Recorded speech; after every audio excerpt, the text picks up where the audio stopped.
Hey, I'm theLoopyAlchemist, and welcome back to Let's Play Skyrim. Alright, well, it's kind of been a while, but I've been right in the middle of finals, you filthy slave drivers, so come on, I'm doing my best. Alright, well, anyways, last time we just attacked a bunch of Stormcloaks, killed a bunch of dead people who were already dead, so yeah, explain how that works, and we got the Jagged Crown off a dead guy who was dead, but wasn't dead at the same time, so we made him even more dead, and then we looted his dead body that was already dead to begin with. We all on the same page? Okay, good. Now let's get out of this godforsaken place. You know, I think I've brought this up before, but how did the torches stay lit in this underground sealed place that we had to use this, like, magical key claw? I don't know if it's magical, but it seems like it. Whatever. Claw thing, key, majigger, to get in. Oh well, that is not important right now. Right now we just have to get out of here. And I really love the dungeon design in this game, how it gets you out basically right after you beat it. And yeah, those are the sentries back there, and was I even going the right way? Yeah, I was. Alright, keep up the good work. Yeah. Now, I'm kind of wondering, we have the Jagged Crown now, but is it going to really do that much good? Like, are we going to go take it out on tour and display it for everyone to go get Nords to fight for us? Like, if we did that, we'd run the risk of getting ambushed by Stormcloak guerrillas, so are we just going to keep it in a vault in solitude? Because then that kind of almost negates the point of even having it, because the Stormcloaks could just say, we have this crown as well, and, I mean, there'd be enough people that would believe them. You'd think the Empire would have the edge on the whole propaganda thing, even though the Stormcloaks are technically fighting for freedom. I guess you could have it on display in, like, the palace in Solitude, or out in someplace in Solitude under heavy guard, but we don't really see that happening, and overall I think General Tullius was just screwing with us, but honestly I would be doing the exact same thing in his shoes, so I guess it's alright. Anyways, now that I have that steel perk, you know, I better deliver the crown to them before I start upgrading my armor. And who just went in there? I suppose I could, like, rewind and check. Does anyone even use the term rewind anymore? Like, I don't know, now I feel old. Oh well. And, where did he go? He's not in... Yeah, I've got the quest turned on, so it should have a marker in here. Huh. Is he, like, up here? I actually have never really explored this place that much. Like, I don't know, I've only really done business in here, so to speak. And, oh, I think I know where he is now. Wait, is it? No? Huh, now I feel really... Oh, there he is. Wow, I feel stupid now. But of course, since I do the gameplay and commentary separately, I didn't actually notice him, but I thought this was when I did notice him, so now I feel even more stupid. And if you can't guess from my voice, I am extremely tired and kind of spaced out right now, but I'm still going to get this commentary done. Okay, well, here's the Jagged Crown. You're welcome. And there's technically another assignment, but I think right after this I'm going to head over to the graveyards and finally go see what they're calling me about. I mean, I probably shouldn't have already waited this long, but hey, I'm Dragonborn, so what are they going to do? Now, this is kind of the one portion where I really don't like the design of it, just because it's a not very straightforward road to get over to whatever small town you do to climb the throat of the world. I find the quickest way is generally to take a carriage over to Windhelm, then just kind of go down. It might actually be technically faster to go from Riften when I think about it, but I've always just done the Windhelm route.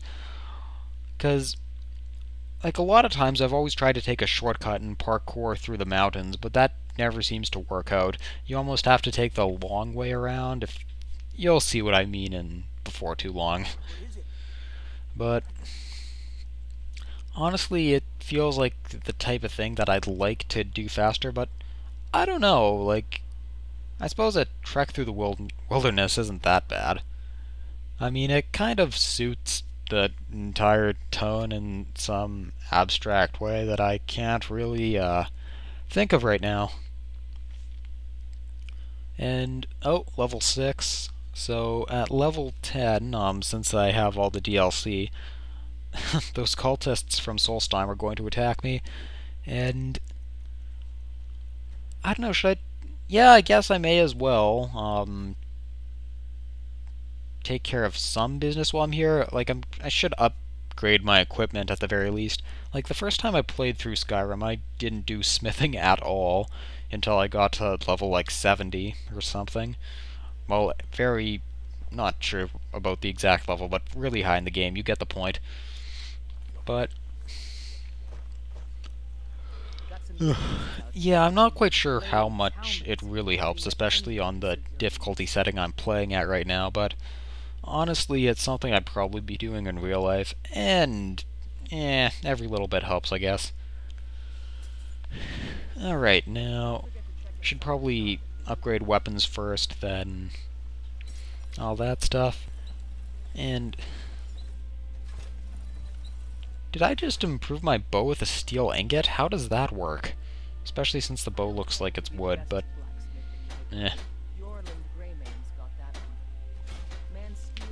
Alright, well, I may have mentioned this previously, I probably have, but again, if you have any requests for the next lore episode, please feel free to put it in the comment section below, and I may as well upgrade my light armor stuff while I'm at it too, even the Stormcloak cuirass, even though I'm probably never going to wear that. It helps boost the skill level, so, I mean, like, whatever. And yeah, I may as well upgrade that too. I can always sell it for a higher price like that. I help by looking to protect yourself or deal some damage. Well, one thing I'm really wondering is, I wonder how on edge just your, like, average everyday person, I mean, with all the dragons flying around, what do you think would be the safest city to be in? Even though Markarth is probably my least favorite city in the game just because of how much of a dump it is, I mean, don't get me wrong, it's got some cool architecture, but with it being run by, like, the Silverblood Mafia family, we've got Forsworn randomly attacking people, and also attacking people out in the hills, and we have a freaky Daedric cannibal cult and a host that is possessed, and yeah, overall, the Reach is just the nastiest area of Skyrim. Like, I might get hate comments for this, but really, like,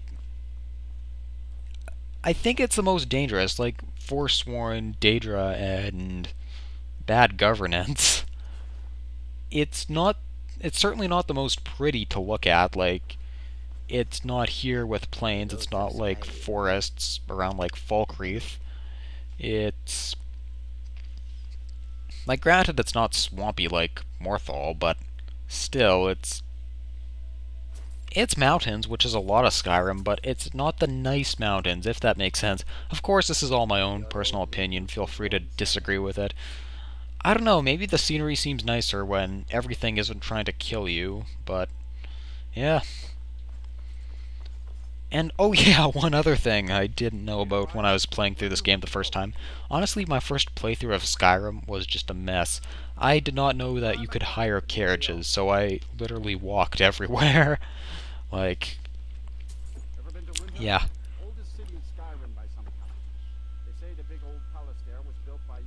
Now, I'm wondering how smart it is to be wearing my Imperial armor right outside the Stormcloak capital. Fortunately, they don't do anything, but I don't know if I'd want to risk it. Either way, we have a very, very long walk ahead of us. And I think following the river is usually the best way since it's kind of the most stable landmark. Like, get onto the roads if I can, but we are going to be going backcountry for a lot of it. And does anyone even own that wagon just sitting out there? Who leaves that type of thing laying around? And oh yeah, this is going to be really long. Climbing the Throat of the World is one of my favorite parts of the game, but the trek to it is kind of one of the most tedious parts I find. Like, I don't know.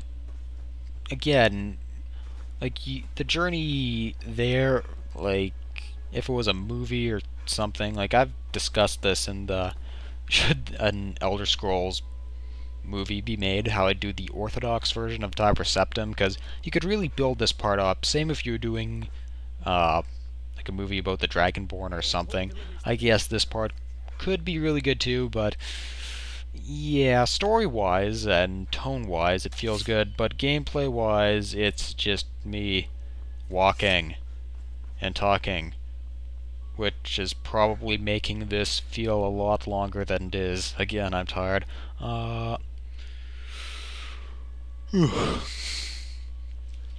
Well, I guess to redeem this commentary, I'll talk about Atmora.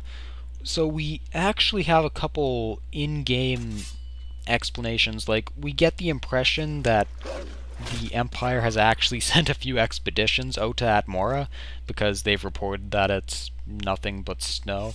I don't know where exactly this reference is, so take what I'm saying with a grain of salt, but I did pretty extensive research and oh crap, I am just going to run down here and hopefully he didn't notice me. I did pretty extensive research for the Elder Scrolls Lore Atmora episode, and yeah, he sees me, I'm screwed. But yeah, it was definitely the impression I got that expeditions had been sent, and they found nothing but just frozen wasteland. Now, granted, we have basically no details, so I'm assuming they just didn't go that far inland, like stuck to the coasts.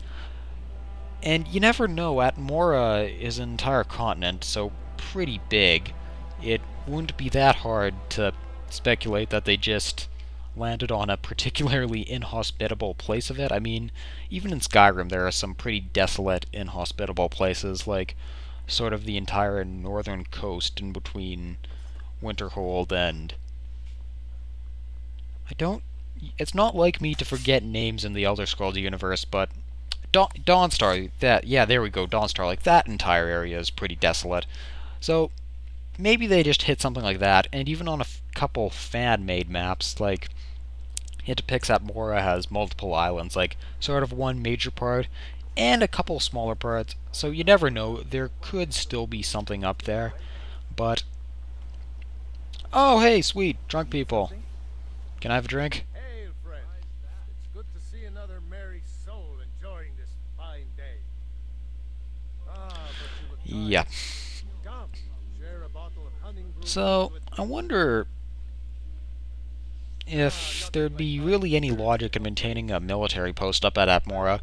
If I was Emperor, that's definitely something I'd do, even if it had no actual value, just as kind of more of a propaganda coup to say, hey, I've technically owned 2 continents, I've got a random base up here. But it would be almost impossible to keep supplied, and who knows, the soldiers would probably go insane up there. Like, we even see this in some of the... In the quest Rising in the East, there's this one journal from this one dead pirate about how he's going insane and seeing ghosts. And speaking of which, that would make an awesome DLC. A small part of Atmora with missing expedition that went insane. But anyways, I'm theLoopyAlchemist. Thank you so much for watching, and I'll see you next time.